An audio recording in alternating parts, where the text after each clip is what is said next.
Pour son amie Hélène Segara, Mran ne pouvait sombrer, comme elle. J'ai toujours admiré l'aisance vocale de Mran.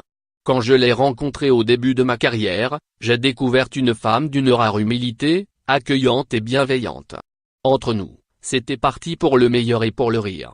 Le grand public l'ignore peut-être, mais elle était extrêmement cultivée, elle possédait une grande culture musicale et elle aimait les belles lettres. Elle avait le verbe haut et l'humour corrosif des Belges. On se trouvait les noms les plus farfelus, lors de nos échanges sur Twitter. Elle a fait partie de mes invités à mon mariage, en Corse, en 2003, et, il y a quelques années, affaibli par mes problèmes de santé, j'avais fini par dire à mon époux qu'elle ferait certainement partie des gens qui me pleureraient, le jour de mon enterrement. Mran ne pouvait sombrer, comme elle riait intensément. Je pense que quelque chose s'est brisé en elle, quand elle a perdu son père, un homme qu'elle admirait énormément. On partageait les mêmes opinions sur le métier, parfois décevant, les hypocrites, qui masquent leur vrai visage. Je calmais parfois ses coups de sang, je lui répétais qu'elle perdait son temps. Quand je suis tombé malade, elle n'a pas tout de suite su prendre de mes nouvelles. Elle s'en voulait terriblement.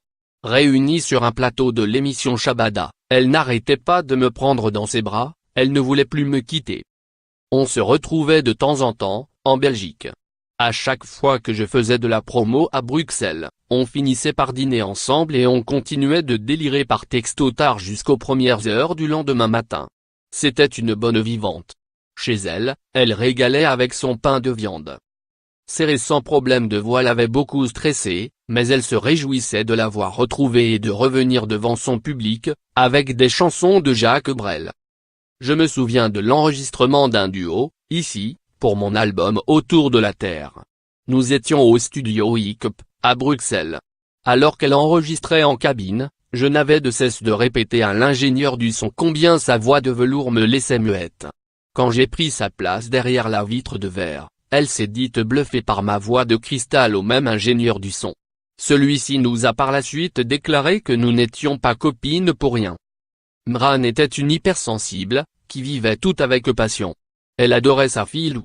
Elle a vécu une belle histoire avec le père de cette dernière, Pablo Villafranc A. Mais elle a connu une autre relation qui l'a beaucoup abîmée. L'idée d'en finir l'avait déjà effleurée dans ses moments les plus sombres, il fallait parfois la recadrer, mais elle ne tenait pas ce genre de discours, ces derniers temps. Il y a encore quelques jours, on conversait, via Facebook. Elle devait être présente à un gala que je suis en train d'organiser avec l'Institut de la Vision. C'était une amie. Je n'ai pas arrêté de pleurer, quand j'ai appris sa disparition. Elle va cruellement me manquer. Crédit photo, visual.